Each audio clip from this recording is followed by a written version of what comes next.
Bismillahirrahmanirrahim. Dear students, Assalamu alaikum. Hope you are best with health and iman. Today I am going to solve exercise 1.7 and question number 1, 2 and 3. So let's start. Exercise 1.7 को solve करने से पहले मैं उसका थोड़ा सा intro आपको दे देती हूँ कि एक्चुअली हमने उन क्वेश्चंस में करना क्या है।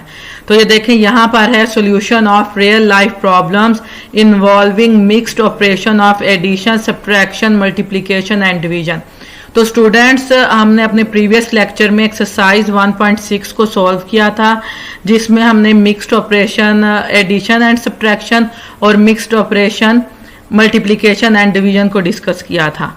तो इसी तरह से यहाँ पर सॉल्यूशन ऑफ रियल प्रॉब्लम्स, हम यहाँ पे प्रॉब्लम्स को डिस्कस करेंगे। ठीक है, हमें इस तरह से क्वेश्चंस जो है वो स्टेटमेंट फॉर्म में दिए जाएंगे, उनको हम इस तरह से उनके सॉल्यूशन राइट करेंगे। ठीक है, तो यहाँ पे एक एग्जाम्पल उन्होंने दी हुई है, उसके अकॉर्डिंग हम देख लेते हैं। अली रिसीव्ड ₹30 एज ईदी फ्रॉम हिज पेरेंट्स। अली ने 30 रुपए अपने पेरेंट्स से ईदी हासिल की। ठीक है, पेरेंट्स का मतलब होता है वालदैन, रिसीव्ड का मतलब होता है हासिल करना। तो उसके पेरेंट्स ने, उसके वालदैन ने उसको 30 रुपए ईदी दी। एंड ₹20 फ्रॉम हिज अंकल, और 20 रुपए उसको ईदी किससे मिली? उसके अंकल से। How much total money did he receive, अब हमने ये बताना है कि उसको टोटल कितने पैसे मिले। जहां पे भी स्टूडेंट्स, आपने एक बात माइंड में रखनी है, जहां पे भी टोटल वर्ड आ जाएगा आपको पता होना चाहिए कि उस क्वेश्चन को हमने प्लस करना है, ऐड करना है, जमा करना है। टोटल का मतलब होता है मुकम्मल। ठीक है, तो जहां पे भी आपने देखना है टोटल वर्ड आएगा, उस क्वेश्चन को आपने प्लस कर देना है। अब हमने इसकी स्टेटमेंट कुछ इस तरह से बनानी है, ईदी फ्रॉम पेरेंट्स। ठीक है, अब ये उन्हें हमें पूरी एक लाइन दे दिया, स्टेटमेंट दे दिया, उसको हमने शॉर्ट शॉर्ट पार्ट में चेंज करना है। सबसे पहले हमने क्या राइट कर लेना है? ईदी फ्रॉम पेरेंट्स, या आप राइट कर लेंगे ईदी फ्रॉम हिज पेरेंट्स। तो पेरेंट्स से उसे कितनी ईद मिली? 30 रुपीज। फिर राइट कर लेंगे ईदी फ्रॉम अंकल। कोशिश कर दिया आपने कि सेम लाइन जो है वो राइट कर लें। अगर एक लाइन आपने यहां से बनाई है, ईदी फ्रॉम हिज पेरेंट्स, ये इस तरह से ये वाली लाइन बनाई है। ठीक है, ईदी फ्रॉम हिज पेरेंट्स, तो जाहिर बात है आपको पता होना चाहिए कि दूसरे पैसे भी तो उसने अपने अंकल से लिए हैं और ईद के लिए हैं। तो आपने सिंपल राइट कर देना है ईदी from his uncle. His right करें ना करें कोई इशू ना, कर भी देंगे तो कोई ऐसा मसला नहीं है। ये 30 रुपीज या 20 रुपीज टोटल अमाउंट ऑफ ईदी। अब उसकी टोटल मनी कितनी होगी, आप यहाँ पे टोटल मनी भी राइट कर सकते हैं। ठीक है, 30 + 20, इन दोनों को सिंपली आपने ऐड कर लेना है, और ये देखें आपका 50 रुपीज आंसर आ गया। अब उसके बाद हम देख लेते हैं अपने नेक्स्ट पॉइंट को। नेक्स्ट में वो क्या कह रहे हैं, एग्जाम्पल 15 है। ये असल में ये एग्जाम्पल जो है ये मल्टीप्लीकेशन के क्वेश्चन से रिलेटेड है। तो आज की हम अपने इन 3 क्वेश्चंस में मल्टीप्लीकेशन वाले क्वेश्चंस को सॉल्व नहीं कर रहे, तो इसलिए मैं इसको अपनी नेक्स्ट वीडियो में एक्सप्लेन करूंगी। आज हम सिर्फ एडिशन एंड सब्ट्रैक्शन को देखेंगे। ठीक है, ये एक एग्जाम्पल उन्होंने दी हुई थी एडिशन की। अब हम देख लेते हैं कि हमें फर्स्ट 3 क्वेश्चंस में क्या कहा गया है एक्सरसाइज 1.7 के। ये देखें, हमारे पास एक्सरसाइज 1.7 है। इसमें क्वेश्चन नंबर 1 दिया हुआ है, monthly income of Aslam is ₹12,000।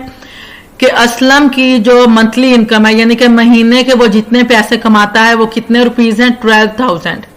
And the income of his father, और उसके फादर कितने पैसे कमाते हैं मंथ में? 21,000। असलम खुद कितने कमाते हैं एक माह में? 12,000, और उसके फादर कितने कमाते हैं? 21,000। Find their total income. ये देखें स्टूडेंट्स, यहाँ पे फिर अगेन टोटल वर्ड आ गया। तो टोटल का मतलब मैंने आपको पहले भी बताया है, टोटल का मतलब होता है जमा करना, प्लस करना। अब सिंपली हमने राइट कर लिया इनकम ऑफ असलम। यहां से मैंने सिर्फ ये चीज ली है, ठीक है, ताकि मेरी स्टेटमेंट लंबी ना हो। इनकम ऑफ असलम, असलम की इनकम कितनी है? ₹12,000। इनकम ऑफ हिज फादर, दूसरी लाइन हमने यहां से ले ली है कि उसके फादर की इनकम कितनी है। ठीक है, इनकम ऑफ हिज फादर वो कितनी है? 21,000 है। अब टोटल इनकम कितनी है? टोटल है ना, मैंने सिर्फ सिंपली ये चीज ले ली है, टोटल इनकम। ठीक है, ये चीज total income. First of all मैंने राइट कर लिया income of Aslam 12,000, income of his father 21,000, last में मैंने राइट कर दिया टोटल इनकम। अब टोटल से मुझे पता है कि ये प्लस का क्वेश्चन है, मैं सिंपली इसको प्लस कर लूंगी। मैंने यहाँ पे इस तरह से किया ताकि आप इजीली ऐड कर सकें। 0 में 0 प्लस किया 0 0 0 आ गया, 2 में 1 प्लस किया 3, 1 में 2 प्लस किया 3, तो उनकी टोटल दोनों की इनकम कितनी हो जाएगी 33,000 रुपीज। ठीक है, ये प्लस का क्वेश्चन था। अब हम अपना नेक्स्ट क्वेश्चन देखते हैं। क्वेश्चन नंबर 2 है शुएब गोट ₹100 एज ईदी फ्रॉम हिज पेरेंट्स। ये सेम जो अभी हमने एग्जाम्पल देखी है उसी तरह का क्वेश्चन हमें दिया हुआ है। शुएब गोट ₹100 एज ईदी फ्रॉम हिज पेरेंट्स।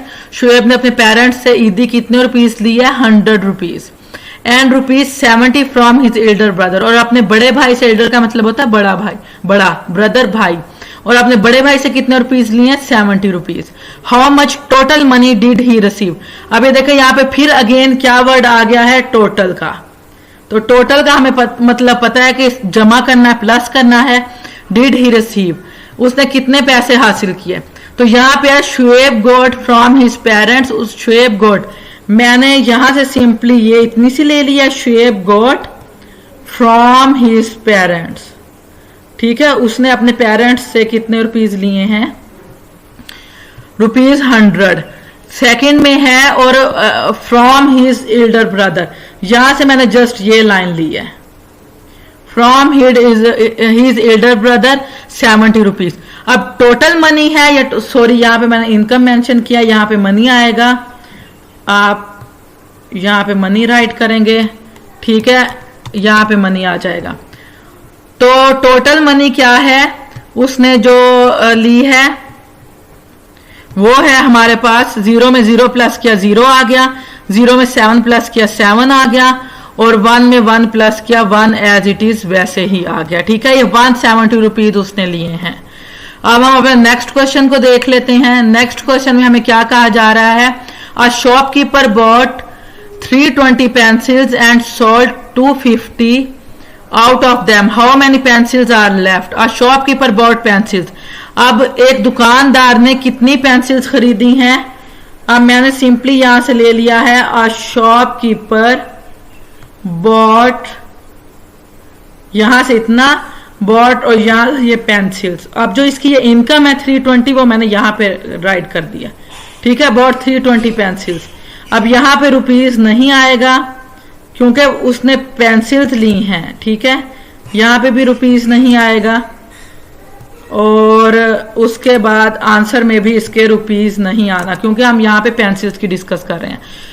अब टोटल इनकम भी नहीं यहाँ पे आना, यहाँ पे आएगा लेफ्ट पेंसिल्स, जितनी पेंसिल्स बच गई। ठीक है, ये सॉरी मुझसे थोड़ी मिस्टेक हुई है, जल्दी में जरा तैयार किया था। तो चलें देखें यहाँ पे शॉपकीपर बॉट पेंसिल्स, शॉपकीपर ने कितनी पेंसिल्स ली हैं 320, सोल्ड आउट ऑफ देम, उनमें से कितनी बेच ली हैं। सोल्ड का मतलब होता है बेचना, 250 उसने बेच लिया। How many pencils are left. अब स्टूडेंट्स यहां समझने की बात है, ये जो लेफ्ट है इसका मतलब होता है बकाया, रिमेनिंग, बची हुई चीज।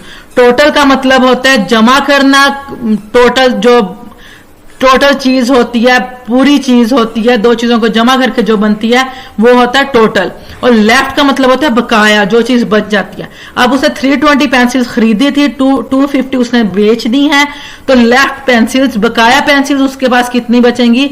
ये जहां पे भी लेफ्ट का वर्ड आएगा आपको पता होना चाहिए, आपने इसको क्या करना है, माइनस करना है, सब्ट्रैक्ट करना है बकाया के लिए। तो सिंपली आप इसको माइनस कर लेंगे, 0 में से 0 माइनस के 0, 2 में से 5 माइनस हो नहीं सकता, तो मैंने 3 से कैरी इधर ले लिया।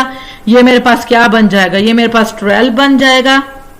1 कैरी जा मैंने यहां लिया, 12 में से 5 माइनस किए 7, यहां पे 2 बच गया, रिमेनिंग 2 में से 2 माइनस के 0, तो 70 पेंसिल्स जो है वो बच जाएंगी।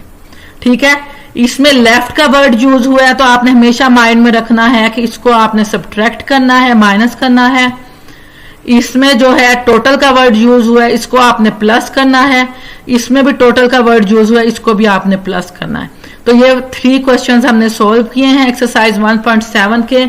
ये वर्ड प्रॉब्लम्स थी जिनको हमने सोल्व किया। इंशाल्लाह अपनी नेक्स्ट वीडियो में हम मल्टीप्लिकेशन एंड डिवाइड की वर्ड प्रॉब्लम्स को सॉल्व करेंगे। आई होप आपको इन 3 क्वेश्चंस की समझ आ गई होगी। दुआ में याद रखिएगा, इन क्वेश्चंस की प्रैक्टिस कीजिएगा। Okay students, Allah Hafiz and best of luck.